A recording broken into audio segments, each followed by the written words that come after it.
Don't you love the juxtaposition of angrily being like, you tell that motherfucker, but then don't forget to say thank you. I've been trying to incorporate that expression in my life. I was at an airport bar, and I was getting up, and they called my flight, and the bartender goes, somebody recognized you. They said to send you a drink. I go, tell that motherfucker I appreciate it. He goes, what the hell did you just say to me right now? And I said, fuck his mother, I appreciate her. Tell him that. Asshole. So I still haven't found a place for it, but I'm working on it. So I met, like I said, I'm meeting a lot of people. I met a woman after a show recently. They're allowed at my shows. And see, they're here. And she came up to me and she was like,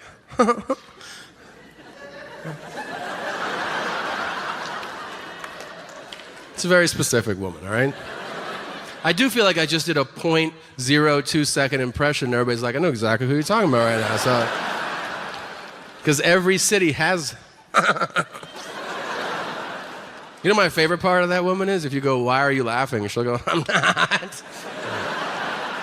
Okay. So she comes up to me and she goes, funny show. And I go, thanks. Thanks, motherfucker, I appreciate it. So I go, thank you. And she goes, are you gonna go jerk off all over your hotel room now? And I was like, ugh. I said, I'm probably just gonna pick a spot. You know, I'm not gonna do it. She goes, yeah, I get it. And I was like, good. And she goes, I'm super horny. And I go, okay. She goes, I'm horny the way guys are. And I go, no, you're not. And she goes, yeah. And I said, you're really not. And she goes, yeah, why do you say that? And I said, let me tell you a little story. When I was a freshman in college, I looked like this. I looked 47 years old. It was alarming to other students. They would see me walking through the doors, and they'd be like, are you a fucking administrator here or something? I'd be like, I'm a freshman, I'm 18. And they're like, you're a narc, that's what you are. This is my birth face, man. I'm 41 Jump Street. So with this face came great responsibility. I bought alcohol for our entire dorm. I don't mean 3 or 4, everybody. It wasn't even a challenge. I looked so old that when I walked into liquor stores, they'd be like, hello, sir, how's the stock market today? Shit like that. I bought booze to everybody. Everybody got booze. I did the same thing with pornography. And let me tell you, before you jump at me like, why would you do that? You just watch it in your dorm room online. Well, the story takes place in 1997. And there was a lot of buffering back then. That is the truth. I don't know if you remember the late 90s or if you were even around, but like porn in the late 90s was like, ha ha,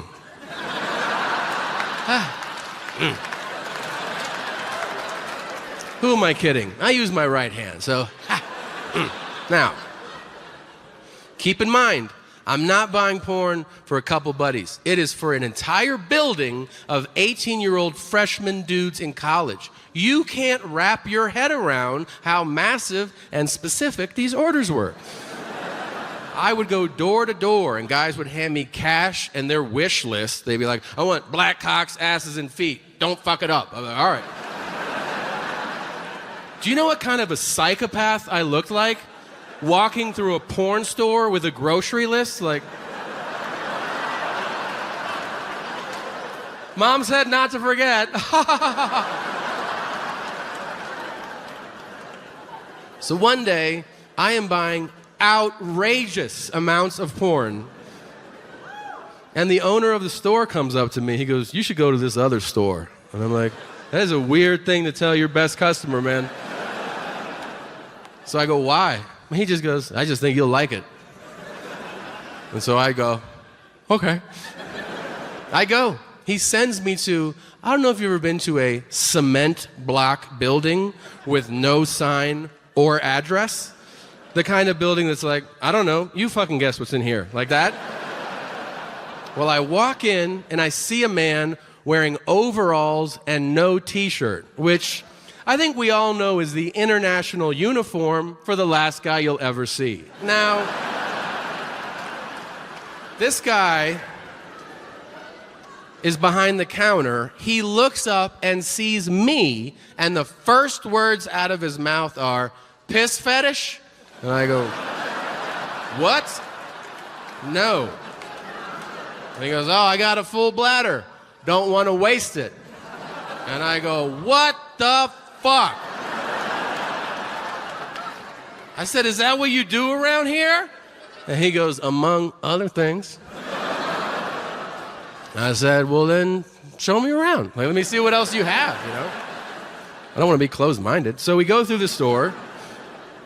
He shows me movies and toys. He goes, "We got a booth. You can put in a quarter." And I go, "Yeah, I got it." He goes, "But this here's our VIP. And you'll notice there's a hole in the wall. And if you're standing in there, someone might stick their finger through that hole. And they'll go just like this. And if you want to, you stick your prick in that hole and someone will suck it on the other side." And my dumbass goes, "Is it a guy or a girl?" He goes, "You see any other cars in that parking lot, Junior?"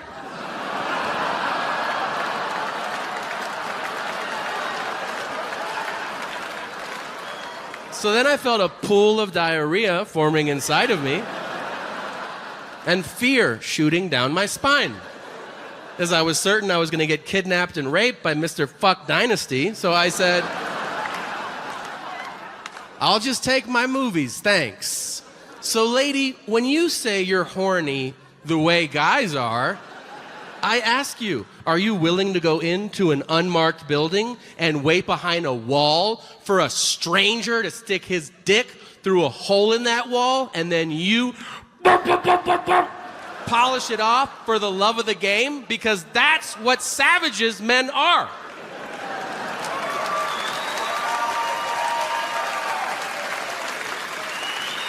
I know. It's a very divisive joke. It has been the entire tour. I think it sets up the audience into two camps, you know? People who are like, "Don't do the yelp. It makes it real." And then other people are like, "Do the yelp. That's my favorite shit, man." And you know who you are. Yeah. Dude, having kids makes you do crazy shit. I'm not even proud of some of the things I've done, all right? Last year, it was the first time I ever had somebody bully one of my kids. I didn't respond well. This is what I took my older son to a park. He was 2.5. The cutest little fucking kid. And he walks into the park and he walks up to a playground set. And as he walks up to it, he steps on it. And an older kid, meaning 4, he goes, "You can't play with that. That's mine." And I go, "I'll kick your chest through your back." And he goes, "What?" And I go, "I'll stomp you out right now." So he's crying, I'm laughing, everybody's gathered around, right? You can't do that. You can't do anything to a shitty kid. You can curse a lot around them. Not to them, that's an important distinction. Around them, and then you fantasize about them repeating it at home and getting in trouble, and that's very satisfying, all right? But, you know, you gotta put rhythm to it or they won't remember because they're just dumb fucking kids. So you gotta be like, "Ship his motherfucker, count my balls, lick my dick, eat my ass." And the kid will be like, "What's that?" I'd be like, "Go tell your mom." That's what that is. As they walk by, you can get in one accidental hit. I've tried it, but it's got to, as they're passing, you know, like that, and then they'll be like,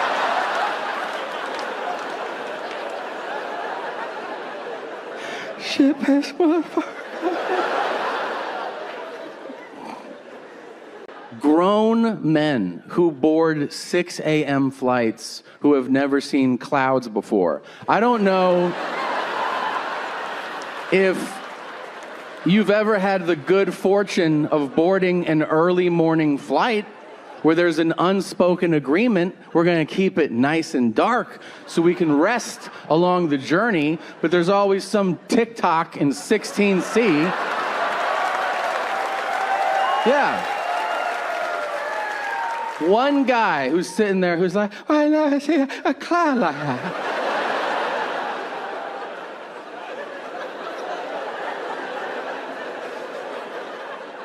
Oh, there's another one right there. What, are you fucking 4? Shut the shade, tit slap. We're trying to get some rest. And people who put stick figures and the names of the family members on the rear windshields of their car. They should be publicly executed in their car so we can keep score on the window, you know? Isn't that insane to you? Don't you have any protective instincts? I mean, it's crazy. You pull up at a random red light and the car in front of you is like, it's funny that you didn't ask. But inside are mommy and daddy and Brian and Marissa. And there's a soccer ball next to Brian because Brian loves soccer. Oh. Does Brian love getting molested? Because you put his name and favorite thing out there as bait to society. Are you out of your goddamn mind? Why don't you put your home address and his daily schedule right fucking next to it? Brian's up at 6, home at 1, bath at 7. Come over if you want to join us. It's not okay. Well, anyways, after that, I kept reading messages, reading. And then, a little while ago, I got, in one 6-week period, 200,000 emails and messages just from the state of Louisiana over jokes that I told in a special. Now, if you don't know, I had a joke in a previous special, and yeah, it's fine. It was a very silly joke. The joke essentially was, I said, you know what? We should build a wall in this country, but we should build it around that dumb fucking state. That was my joke. Now, look, I'm so dumb, I was like, everybody will like that joke. No, they don't. Not the people you made it about. I got so many misspelled death threats, and I was like, is this Creole? What the hell are they trying to tell me? I got asked about it so much, I was on the news about it, that I just volunteer it now, okay? So here's the truth. I never would have shit on them as hard as I did if I had been to Arkansas, which I now have.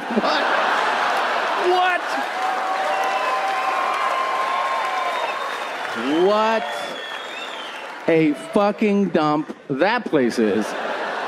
I think when people flush their toilets in Louisiana, it all comes up in Arkansas.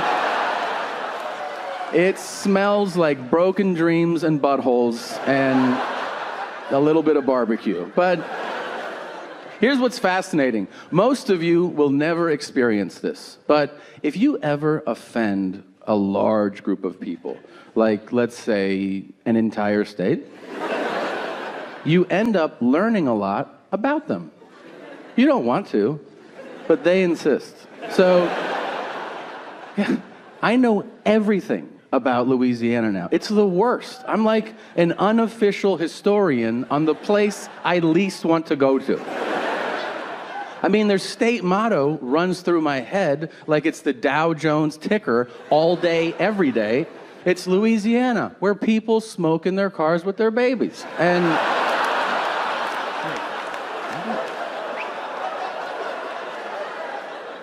Arkansas is, you done with that baby?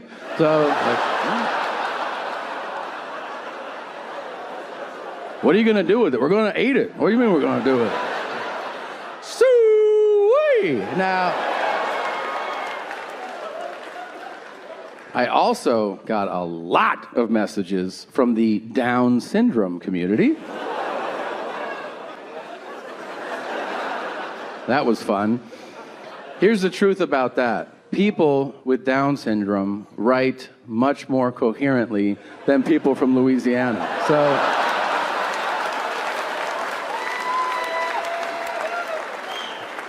we were able to have a dialogue. And I think I've grown and matured since then. I'm serious. I think I have. I think, for instance, right now, today, I think it is both lazy and antiquated to say, are you fucking R-worded? R-E-T-A-R. You get it. And here's why. I think when I say that, what I'm trying to say is, are you an idiot? Are you an imbecile? Are you stupid? And that is not the right word for that. The right word for that is Cajun. So that's what I'm going to start saying from now on. So fuck you again. That's my point. Now, yeah. Years ago, I wouldn't find it necessary to make that statement, but in light of all the recent scandals, I don't jerk off in bars. Now, yeah, it's another reason I stopped reading messages from people. I keep getting messages all the time. People were like, hey, a big fan. Don't sexually assault anyone so I can still be your fan. Huh? First of all, ride or die, bitch. Yeah.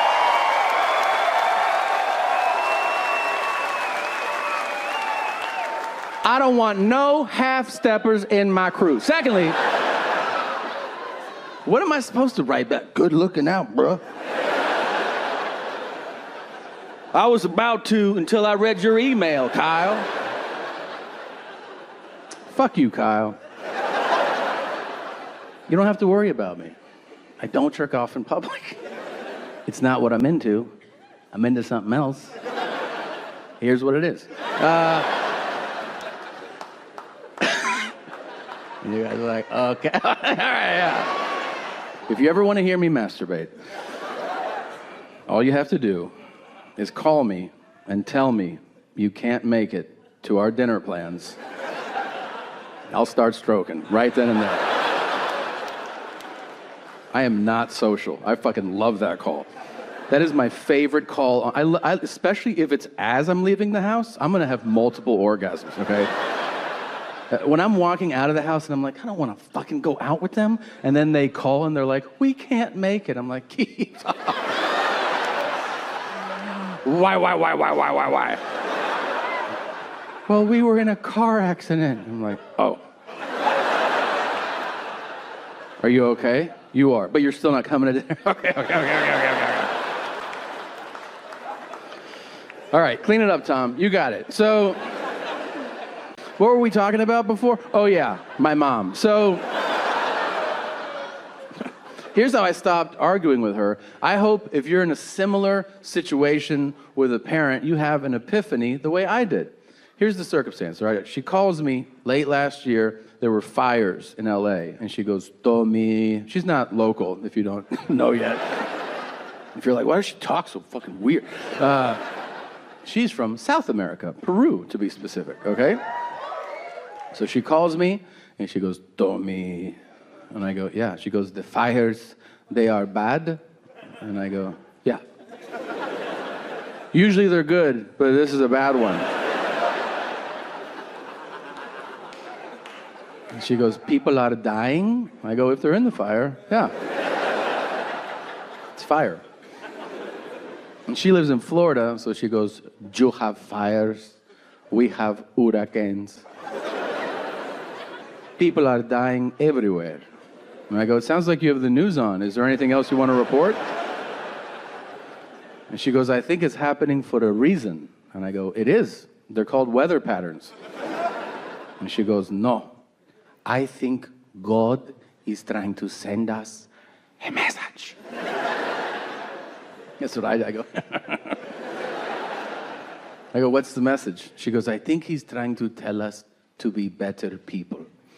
And you know when somebody says something and you can feel with certainty that you're going to argue with them? Like, as words leave their lips, you're like, I'm gonna light you up pretty hard. I could feel seething anger growing, and I could hear my own argument in my head. I could hear my own voice say, you mean to tell me that our all-knowing and all-loving and all-present God is setting people on fire and drowning them in hurricanes so that we hug more? This is the stupidest shit I have ever heard in my entire life.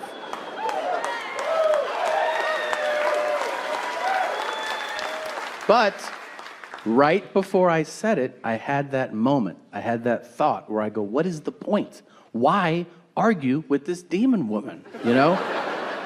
Just let Lucifer's sister have her way. You're not gonna change her mind. So for the first time in my life, I took a deep breath and I just went, yeah, I could see why he would do that. Hope he stops killing us. Ha ha ha ha. And she knew. She goes, what?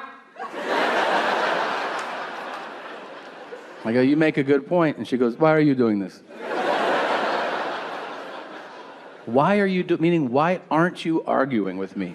I go, Mom, I don't know. Who cares? You're right, I'm wrong, so what? And she goes, Tommy, do you know what? I go, what? She goes, I always knew you were a little bitch, Tommy. And I go, what? And she goes, ciao, puto. And she hung up the phone.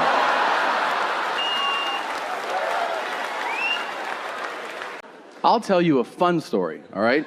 When I first got to LA many years ago, I met a girl in a bar. She took me back to her place. We start messing around. I signed the consent forms. We start messing around. As we're doing it, she reaches around. She puts a finger in me. And I go, and she goes, hmm?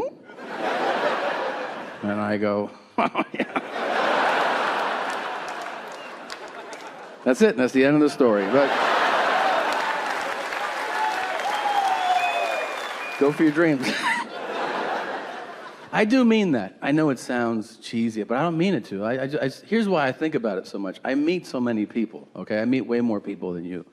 It's not even close. So here's the thing. People usually say nice things to me, you know? They're like, oh, thanks for coming. I had a good time.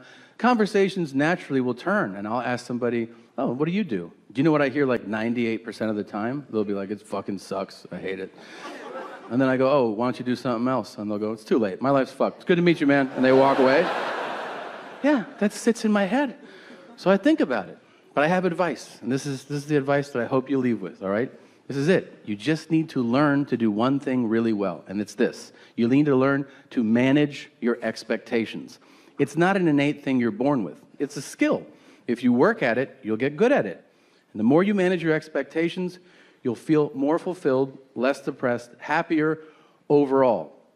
I'll share with you my life's greatest disappointment, which in retrospect is my fault. I didn't know it at the time. I do now. And I'm going to tell you it's going to be upsetting to some people, but hopefully we can use it as a learning tool. So here's what it is, all right? I think that 69ing is overrated and it sucks. Yeah. Yeah, you see that? Some people clap, and some people are like, arrest this man. But listen, the story of why is more important. Do you remember when you first heard about it? I do. I was in 3rd grade, and that's too young, all right? One of the older kids told me, and I was like, what? At the same time? I almost had a seizure. I didn't know what he was saying. I didn't even have references so I could pretend like I understood. I was like, that's like eating a cheeseburger covered in ice cream while you're taking a shitter. And he was like, that's exactly what it's like. From that day on, I was hooked. When I tell you I was obsessed, I was obsessed. I'm not saying it for a story. It is all I talked about, thought about, dreamt about, sung about, joked about, 69, 69, 69, 69. Every notebook in school, I was like, 69, 69, 69, 69. Every sports team I was on, I was like, I'm number 69. And they're like, this is 5th grade basketball. Why don't you chill out, buddy? Every birthday, every Christmas, my dad goes, what do you want? I go, I want a 69. And he goes, shut up and stop saying that. And I was like, no, defiant, no. 69, 69, It's gonna be the best, be the best, be the best, be the best, be the best. 69. It's gonna be like smoking meth out of God's dick. I wanna do it, I wanna do it, I wanna do it. And I built it up, and I built it up, and I built it up. And when I finally got to do it, you know what the first thing I said was? Get off me, all right? My neck hurts. I can't get my nose out of the way. Does it feel good? It feels like I'm working, all right? It'd feel better if you flipped over and polished me off, and then I'll do you. Why's it gotta be at the same time? Are we late for something?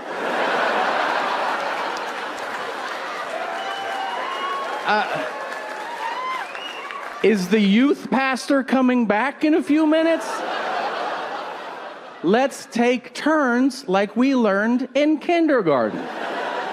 What type of maniac 69s as an adult? I mean, if you're a guy, I hope you're at least a gentleman about it and you lay on your back and you're not one of these savage fucking pigs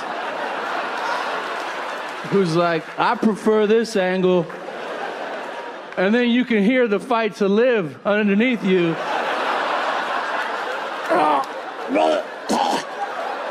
And you're like, yeah, that feels good. I bet it fucking does feel good. As you're throating that poor lady underneath you, I don't think there's a more horrific picture I can paint than that of a woman, a lovely woman. Like, picture your mom laying on her back in anticipation of 69ing from the bottom. And she's like, what the fuck? And she's got that look on her face like, is the search party gonna find me here? And then a man, a disgusting man, like me, is like, well, saddle up, here we go. And there's dingleberries and lint. And here's your mom, and I'm like, pop, pop, pop. And then if I do that, I hear, what's on my forehead? And I'm like, that's my gut. That's daddy's wet trash bag gut.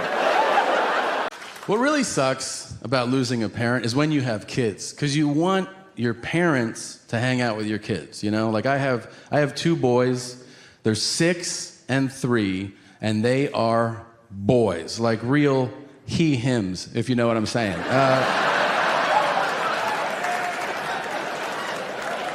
Don't worry, we asked them, all right? And they were like, definitely. And we're like, oh, it's up to you. Now,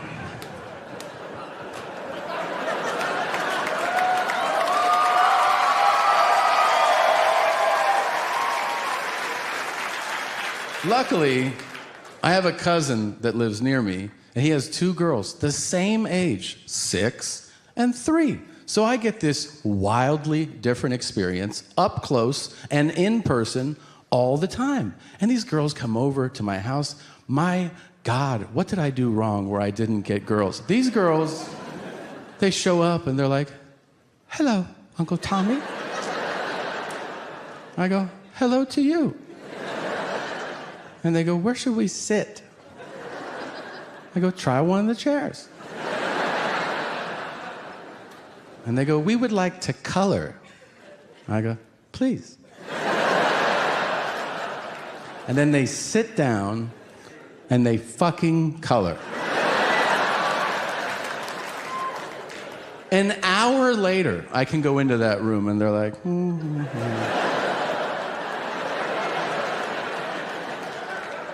I go, that's nice. Where are my boys? Are they in the house? Are they on the house? Are they oh, they're on the street. Fantastic. I go out there, I'm like, what the hell are you guys doing? And they're like, we broke all the crayons and we put them in the mailbox. I'm like,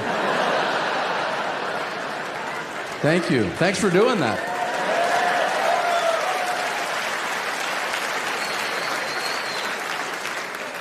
My 6-year-old, he goes, what would you do if a bad guy took your stuff?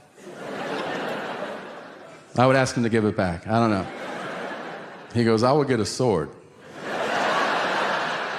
I would cut him into pieces.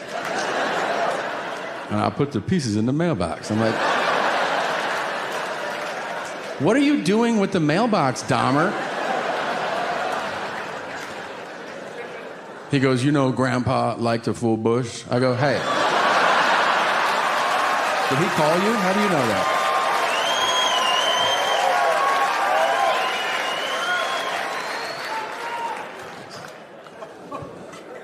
My kids call me Tom. So unnerving. Every day, the older one's like, how you doing, Tom? I go, hey, I'm not your fucking stepdad, all right? I wish I was. It'd be a lot easier, but I'm not.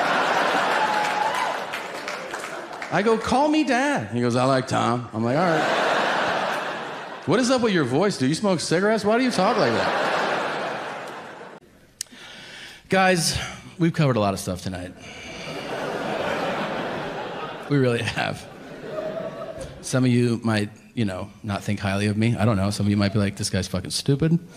Some of you might think I'm offensive. Some of you might think I'm unenlightened. I don't know. But I will tell you this. I believe in humanity. I do. I believe we're all here together. And I believe there's no such thing as coincidence. And I think I can tell you the story that will also make you believe this. All right? A few years ago, I was in Washington, D.C., and I was sharing a cab with a woman I didn't know. Never met her before in my life. We're splitting the cab. Midway through the ride, as I'm looking out my window, I hear the woman go, hey. And I thought she was going to be like, hey, like you want to fuck or something? And I was going to be like, I can't. I'm married, so make it quick, all right? I look over, I'm like, what is it? And she goes, is this yours? And she's holding a wallet. And I go, no, it's not mine. And she goes, oh, it must be the previous rider's wallet. I'll just give it to the driver. And I go, don't do that. Look at him. He looks like a cab driver. He probably smokes crack every once in a while. You can't trust these guys. I go, give it to me. I'll get it back to the rightful owner. And she goes, really? I go, yeah. She gives me the wallet. Now I feel obligated to find the owner. But here's the honest-to-God truth. I really want to. I've always dreamed about finding a wallet. I don't know why. I dreamed I would find a wallet, I would open it, it would have $1,000 in it, I would get it back to the rightful owner, and it would turn out to be like Will Smith, and then he'd be like, do you want a helicopter? And I'd be like, yeah. And I'd be like, I got a family in Denver, do you like furniture? So I open this wallet, it has $2, a grocery store rewards card, and a community college ID. So I have found not Will Smith's wallet. But I still try to do the right thing. I call the grocery store, I explain the situation, and I go, can you help me out? And they go, no.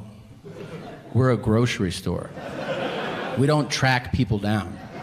Eggs are on sale. Go fuck yourself. And I was like, cool, thank you for your help.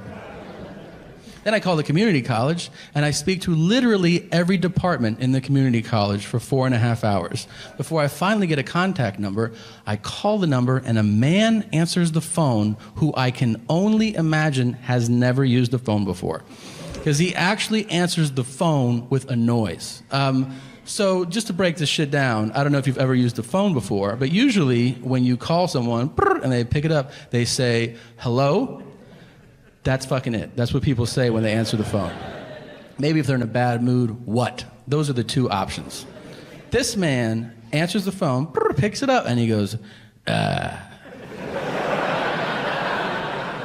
I go, hello? And he goes, And I go, I'm gonna talk, and then you talk. And he goes, yeah. Like it was the first time someone explained to him how fucking phone calls work. Up until that point, he's just like, that made a noise, I'm gonna make a noise too. So I go, hey, I found this wallet. I was given your number. I'm trying to return the wallet. And he says, it's probably my son's wallet. He's always losing shit because he's a piece of shit. That's the first thing. I don't even know how to respond. I'm like, I go, well, can I give him his shit back?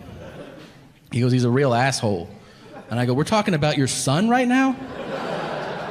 And he goes, yeah, I don't think he's going to amount to anything. I go, Jesus Christ. I go, maybe he will amount to something if he gets his wallet back. And he goes, yeah, I'll let him know you called. And then he hangs up the phone without taking my information. So his plan is to go to his son and be like, some guy found your wallet. Hey, I don't fucking know. And he's like, walk away. So I'm super frustrated. I try to do the right thing, right? I forget about the wallet. A year goes by. A calendar year. I go back to DC. I go in town, I call a friend, we go to a restaurant, just a random restaurant.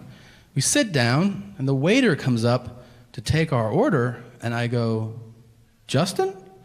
And he goes, how do you know my name? And I go, dude, I have your wallet. And he goes, oh, do you have it on you? I go, no, I don't fucking walk around with your wallet. I don't go, I got my wallet, and I got Justin's wallet. Now I'm ready to go out. No, you fucking psycho. And he goes, do you want to hear about today's specials? And I go, do you want to acknowledge that this is an amazing moment in both of our lives? And he goes, what do you mean? What do I mean? I found your wallet in a cab in DC a year ago. I don't know how many cabs are here, but I think it's a lot. I got told no 100 times by 100 people trying to find you. My hotel room used to look like an episode of NCIS. There was pins and charts connecting shit to each other. I spoke to your father, who's not a fan. I don't know if you knew that or not. I come to a restaurant at random. I get seated in your section, and I recognize you from your ID that's burned into my memory. You don't think that's fucking amazing? And he goes, we have a prime rib special. We also have a penne pasta. I can't eat. I'm like, what the fuck? He comes by, I go, look, I don't want to make a big thing here, but I do remember that I have your wallet in my bag in my hotel room. If you want to come by, I will give you your wallet. And he goes, okay. I go back to the hotel. I hear a knock at the door, and now I'm expecting him to lose his shit. I think the situation merits freaking the fuck out. I think he was playing it cool, and now he's going to be like, I didn't want to say this earlier. We should open a surf shop in Maui together. You know, or like, this is my newborn son. I want you to have him. Like that shit. So I hear a knock at the door. I open the door. I'm like, hey. And he goes, hey, you got my wallet? And I go, yeah. And I give it to him, and he goes, cool. And he turns around, and he walks away. No. It's not cool. So I open the door, and I see him about to get on the elevator. I go, hey, Justin! And he goes, yeah. And I go, your dad's right. You're a fucking asshole, and you're never going to amount to anything. And I shut the fucking door. You know, I didn't puke, and I didn't shit. But when I was in Houston about a month ago, I sharted. Here's what happened. If you were going to make a list of the best places to shart, and I don't know why you would, but if you did, number one is the bathroom. And that's where I was. I was in a public restroom, and I was at the urinal. I was just enjoying a delightful afternoon pee, you know? Like a 90-second one, you know? Where your mind just kind of goes, stream of consciousness takes over, you're just lost, and you're like, are birds real, or are they honing devices? I don't know. Jesus, how big were Aretha Franklin's tits, you know? You ever think about that? Everyone talks about Dolly Parton's tits. Do you ever look at Aretha Franklin's tits? It looked like she was nursing seal pups. It's insane. If she couldn't sing, she'd be serving lunch. You know what I mean? Those are some tits. So,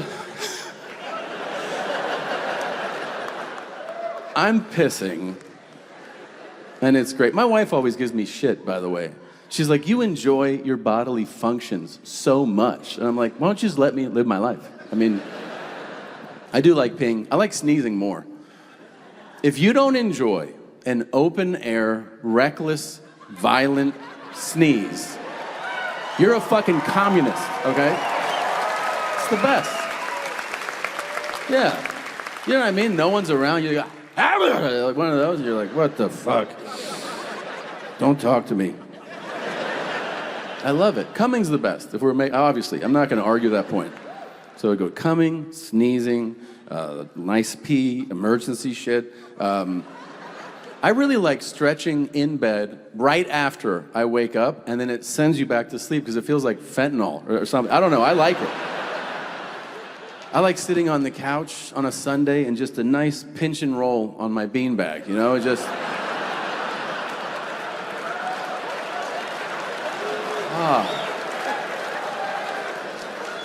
This is free? This is crazy. I wish it were Seven's hand, but this feels good, you know?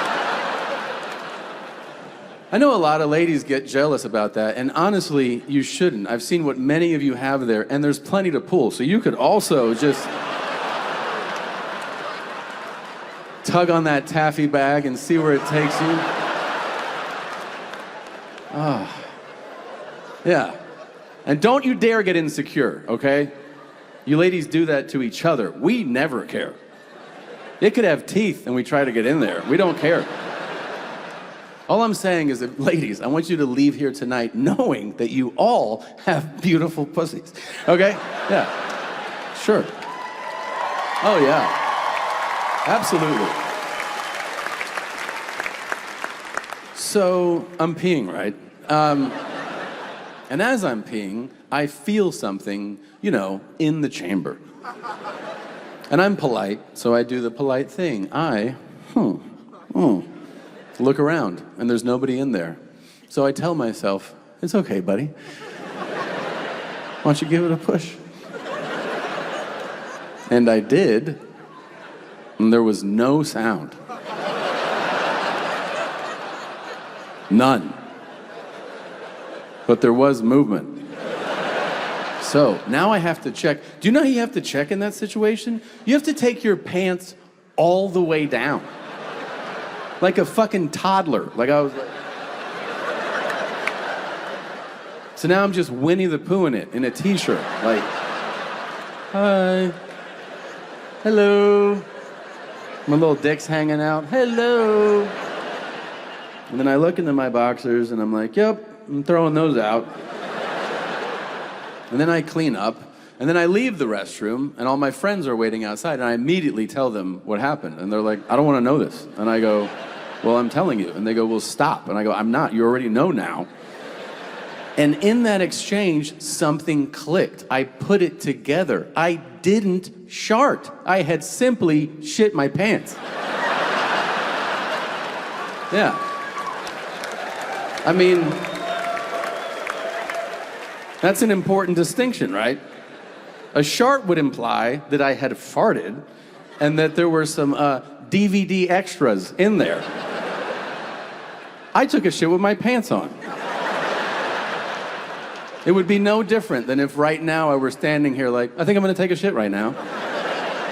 And then I just kept talking. So it's fucked with my confidence, but I'm back, baby. I am fucking back. Yes. Thank you. This kid is insane. I mean, he hates his real name. And this is something that came about a few years ago. And when it first happened, I got kind of nervous. So I did what you do in those situations. I asked other parents, and they were like, oh, it's just a phase. I go, what? He's a little phase. He's going through a phase. A lot of kids don't like their names, but it'll end in just a little bit. And I was like, oh, okay, it's a phase. Do you know how long it's been? About 3 years. That isn't so much a phase, in my opinion, as a new path. That's where I think we are.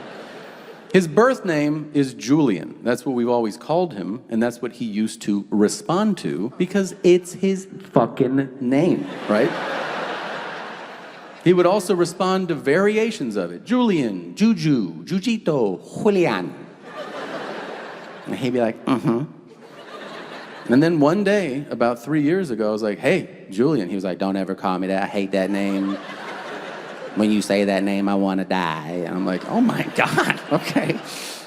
So now this kid will only talk to us if we call him by his self-imposed name, which, buckle up, is teacher. Is there a creepier name to use when addressing a small child? Like, hello, my teacher. Is this The Shining? Because it feels like it. It feels like Jordan Peele's next movie, like a fucking kid from the woods that walks into town to follow teacher and live long. And you're like, okay. You get it, right? I walk into my own house and I go, is teacher here? And he goes, yes. And I go, hello, sir. And people have the balls to ask me, they're like, are you worried? Of course I'm fucking worried. The only other person I know that went by teacher is Charles Manson. So yeah, I'm worried. He was a substitute teacher. Now, his older brother, he likes math, he likes video games. He's an interesting kid. He also has the voice of somebody who gargles with butane. I don't know what is happening. He's 9 years old, and he's like, what's up, bro? I go, hey, how's working in the mines? Is that fun? He's also bananas. If I say, let's go out, he's like, all right. He'll come in the living room wearing rain boots, tighty-whities, and goggles. And I'm like, are you on shrooms right now? The only place you can wear that is a gay parade. And no, it's cool if you are, but there isn't one today. So put some fucking clothes on, okay? We took these two future subjects of America's Most Wanted. Believe me, the Menendez brothers don't have shit on the Segura brothers, okay?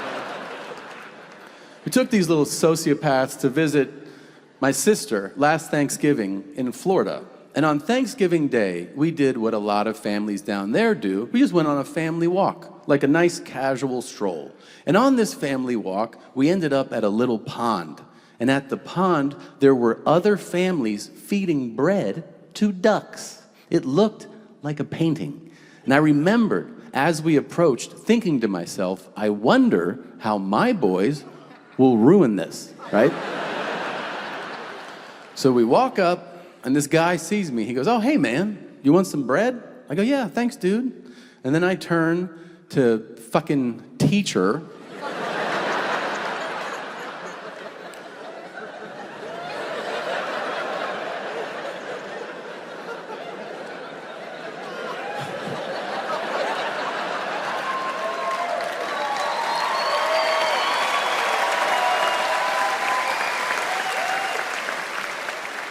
I go, hey, teach. Bread?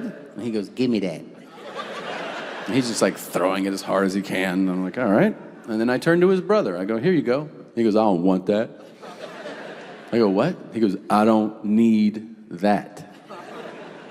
Happy Thanksgiving.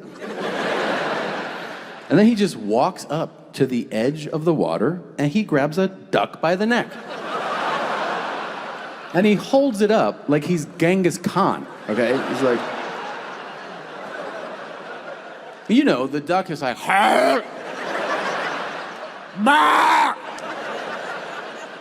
And I look at teacher, and teacher's like, I go, what are you doing? He goes, we can cook it. I go, no. We're all set today, pal. He goes, can I keep it? I go, of course not. He goes, you're never fun. I go, let it go. And he goes, oh. And then I turn and I see all the other parents are like, ha. And I go, he's a foster kid, like they're bad, you know? We're trying to make him good for you guys. Yeah. Well, you know, we got him in Ukraine. He's been a handful. He's blonde. They bought it. I say, your aunt is Bill Belichick? He goes, yeah.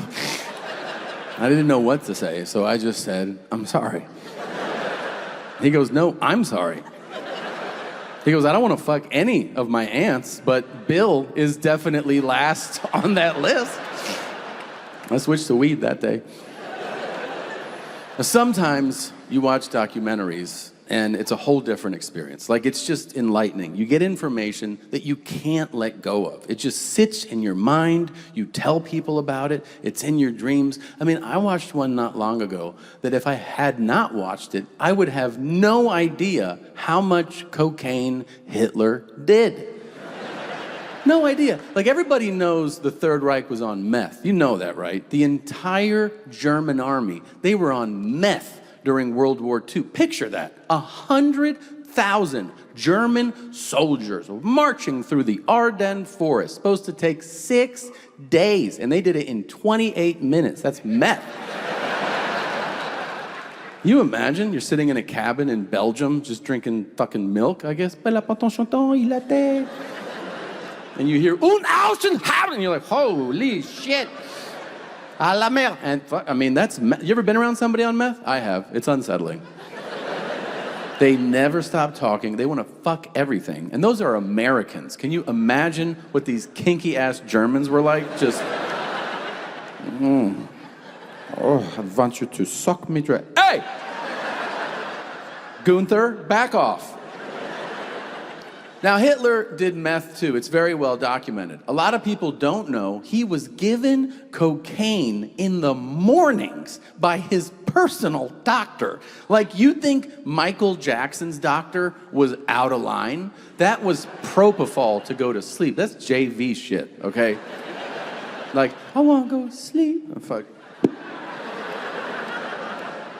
Hitler would wake up, and then his doctor was like, "Good morning, my Führer," and fucking, and he was like, Jews! Dude, to start your day with an 8-ball and a heart full of hatred is wild. Here's what I really want to know. Why am I learning about this at 46? I feel like every little kid should know this, you know? Like, kindergartners should come up to all of us and be like, "Do you know how much cocaine Hitler did?" You don't think that's the best deterrent story for a kid? I do. When I was a kid, they go, "Don't do coke." And you go, "Why?" And they're like, "That's what rock stars do." And you're like, "Oh, okay." You mean like Slash and Eric Clapton? And they're like, "Yes." They're up till 6 a.m. and they're shaving their bodies. And they're fucking girls. Is that what you want to do? And you'd be like, "Boo." Anybody else do coke? Yeah, Martin Scorsese. You're like, "Yeah, that fucking worked out." How about a bad guy? We don't have any. Well, there is this one. I don't know if you've heard of him. His name is Adolf fucking Hitler. He was doing mountains of coke. By the way, he was having the same dumb conversations your friends have. He was just having them about war. He was like, "We should go to Stalingrad in December."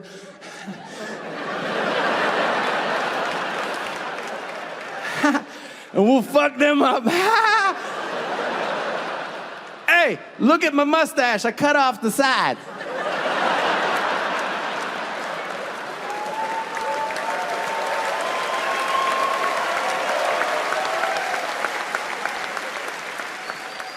You guys want to see my art? It's pretty good.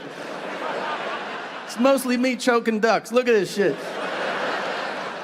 You think Mussolini likes me? All right, well, no, it should be said. He was a real knucklehead.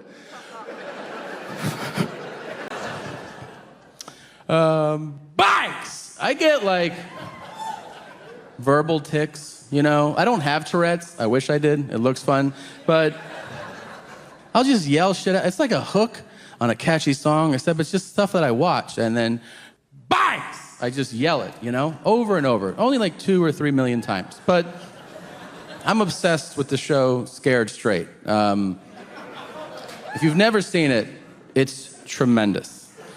Here's what they do.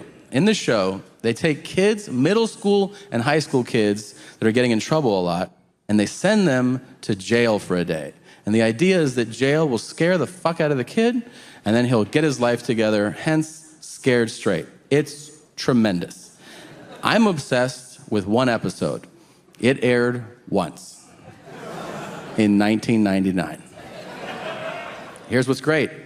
It aired uncensored, which is bananas. And in this episode, they did not send the kids to jail like they normally do. Instead, they sent them to a maximum security penitentiary. Prison. And those prisoners verbally assaulted these kids into crying a lot. And it's the funniest shit I have ever seen in my life. First of all, don't feel like too bad for these kids are super badass. They're not like spitting spitballs in class and they're fucking stabbing other kids. They're badass kids, okay? And they show up to this thing with attitude. Like they walk in, they're like, "What's up? This ain't shit. I run 6th grade. I ain't scared of you, man. Like, can't scare me." And they're greeted by a guy named Crazy Chris. Chris has scars on his face, and the screen freezes. And it says, Chris killed 6 people, and he's doing a double life sentence. Like, this dude is so bad that when he dies and he's reincarnated, that guy's doing life in prison also. So, this is a bad motherfucker right here. The kids are like squatting around, and Chris is like, "Hey, my name's Crazy Chris. And from now on, you will see me in your nightmares." And the kids are like, "What the fuck?" Like, I'm 12, don't talk to me like that, man, that's crazy. And then he goes, "If I ever see you again, I'll take a bite out of each of you." And they're like, "All right, we're all reformed now, thank you very much." Jesus, but they can't leave. The next guy comes up to him and he goes, "Hold my pocket. Hold my pocket." And he makes kids walk around holding the inside of his pocket, you understand? So he walks and then they're like, I don't know what you know about prison, but if you're holding on to another dude's pocket, it's gonna be a rough day, all right? Not only is this guy making kids hold he's talking ridiculous shit to middle schoolers. He's like, "I'm gonna make you suck my dick for breakfast every morning." And the kid's like, "Ugh. I hate breakfast. Ugh." Funny shit like that. So, he's like, "I'm gonna mush your motherfucking face." And the kid's like, so it's so fucking funny. There's one exchange where this dude, he pulls a kid out of line. The kid's like 13. He weighs, 100 pounds. And he has a bowl cut, okay? He has a bowl cut in prison. It's parted in the middle. And the prisoner goes, "Why are you here?" And the kid's like, "Ugh. Stealing?" And he goes, "The fuck you took?"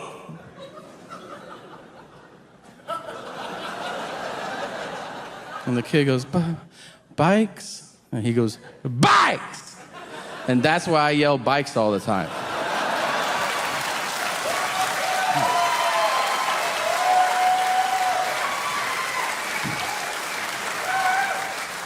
You should see me when we drive by a bike store. Holy shit. I'll be like, "Oh." And my wife, she's pretty over it.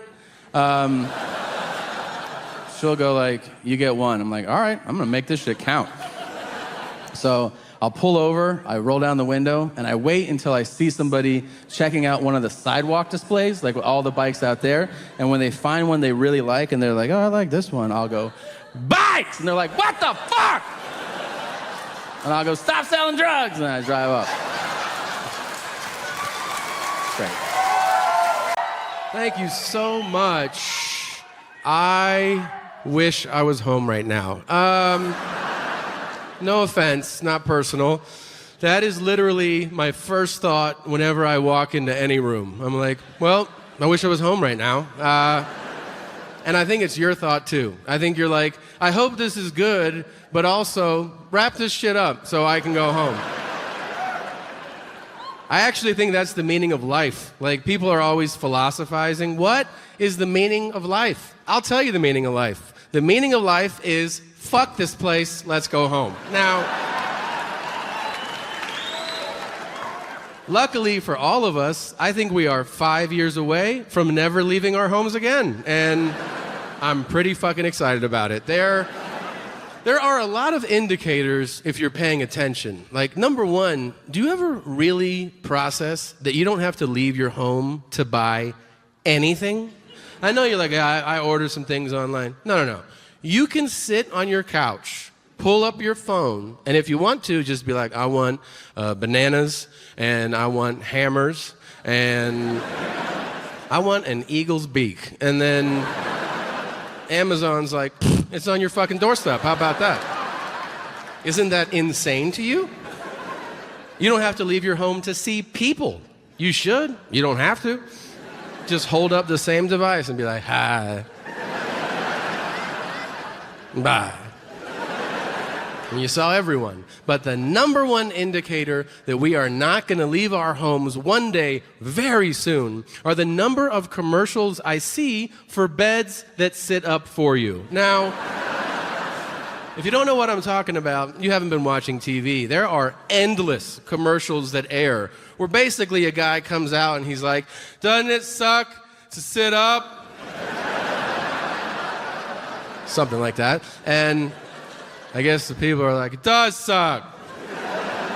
And he goes, well, get this fucking bed. You don't have to sit up no more. They try to advertise that it's for snoring. It's because you're a piece of shit. That's why you got that bed. All you've done is lay down. You've been sleeping for hours. And your first thought when you wake up is, I want to sit up. I want to go from here to... Oh, wakey, wakey, little turd. How are you going to change the world? That means in 2 years, we're going to be sitting in beds that sit up for us, and we'll just go, food. And then a mechanical arm will come up, and you'll go, and then you'll go, shit, and the bed will open, and you'll go, bah! And you'll shit through the bed, and then you'll be like, I'm tired.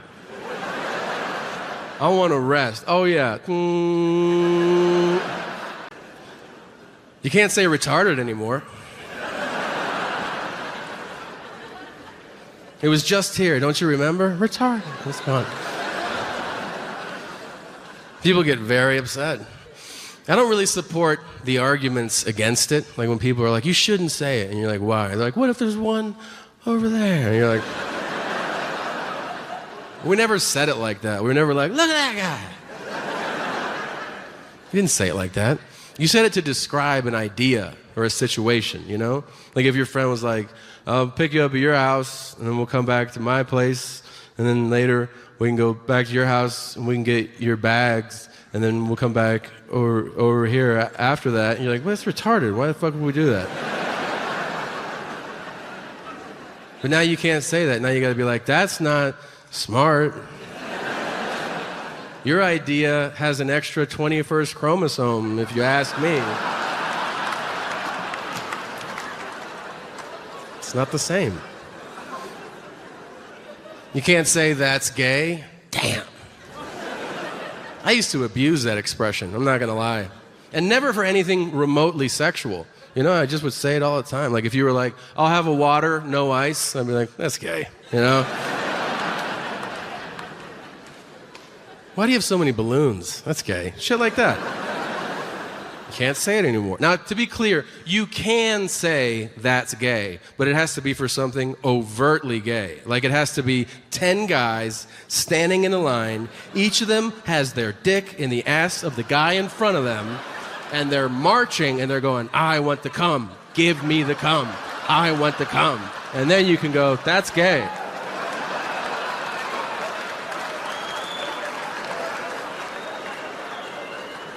And even then, they're like, take it easy. And you're like, all right, Jesus.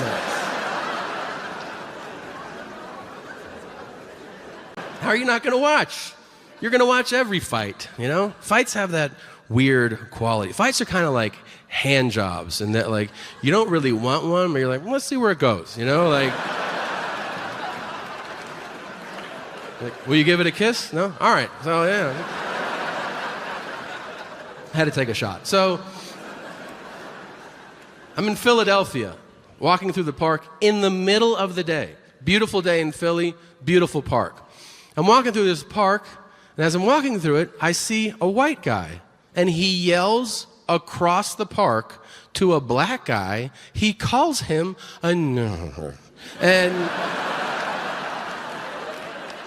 when you hear that and you're in public, you're like, oh my God. I'm gonna die. That's your first thought. And then another black guy, I don't know if he lived in the bushes, but he popped out of the bushes. Like, if this is a bush right here, I just saw a black guy go, no. Not in my park, But it's like, no one else saw that guy. Only I was like, oh my God, I see that guy, like that.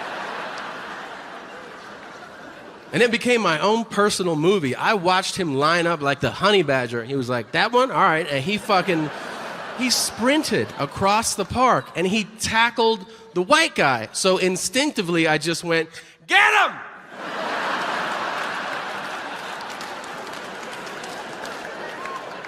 But it took me a second to realize I'm the only other white guy in the park. Yeah, so like 10 black people turned and I went, no! Him. Our him. And they were like, what? And I was like, I'm out. That's what. And then they killed that white guy. And for the record, I don't give a fuck if they did. You know why? There is no such thing as white guy loyalty, okay? I mean, there is, but those guys are obvious as they hold torches. But the rest of us...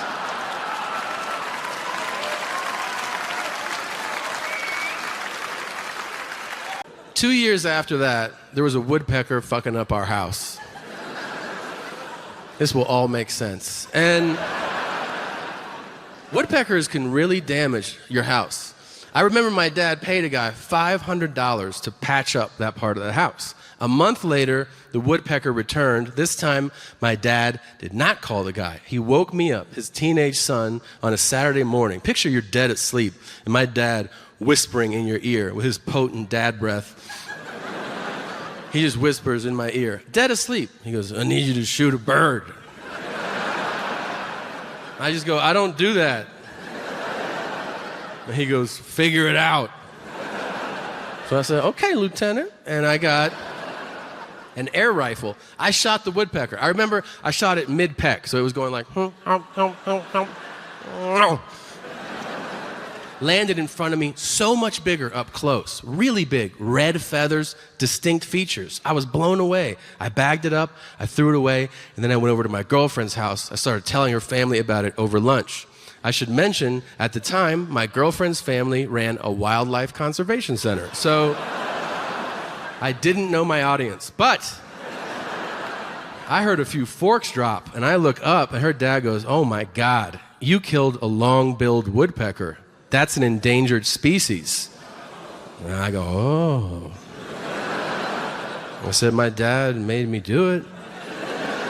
And he goes, how does that make you feel, knowing that you did that? And I said, there's no better feeling than killing the enemy. It was fucking awesome. I loved it. Those birds are extinct now. I did that shit. I don't give a fuck. I'm crazy. So... Now, as you can tell, I speak beautiful, perfect Spanish, and it is to no credit of my own. My mother is Peruvian, and her English wasn't good. So she spoke to us in Spanish, and that's how I picked up on Spanish. And I get so many different reactions when people find out I speak Spanish. I either get completely incredulous people who are like, holy fucking shit, I can't believe what's coming out of your mouth right now. I think I'm gonna piss my pants. And I'm like, I don't speak Aramaic, I speak Spanish. Why is this? They're like, it's not supposed to come out of you, bro. It's not supposed to come out of you. So I either get that reaction, or I get people who are like, oh, you speak Spanish? Yeah, I speak Spanish too. And I'm like, no, you don't. And they're like, no, I took 4 years in high school. And I'm like, yeah, I played football for 4 years in high school, and the Broncos aren't giving me a look this week, so no, you don't. Your Spanish sucks. With a capital M for mierda. Now, I grew up in a Spanish-speaking household, which means I listen to a lot of Spanish music. I only point that out. I think it's important to point out that when you listen to Spanish music, it influences who you become, like all music would. For me, I used to listen to a lot of this singer named Juan Luis Guerra, a Dominican singer, and he would sing just a lot of love songs, you know? Songs with titles like Si tú te vas, which means if you were to leave me. And the lyrics go, Si tú te vas, mi corazón se morirá, which means if you leave me, my heart would die. I'm 10 years old, and I'm like, oh shit. I don't want that to happen. So I would balance it out. I would listen to a lot of Todd Shaw, and you might know him by his stage name, Too Short. And he would sing songs like Blowjob Betty. And I would go back and forth between these two great songwriters, you know? Mi corazón se morirá. A bust of left nut, right nut in her jaw. Sperm on her cheeks is all dissolved. And that's how I go through life today.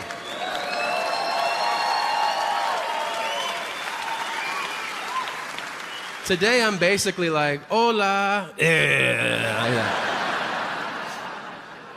Sorry, Mom. Now,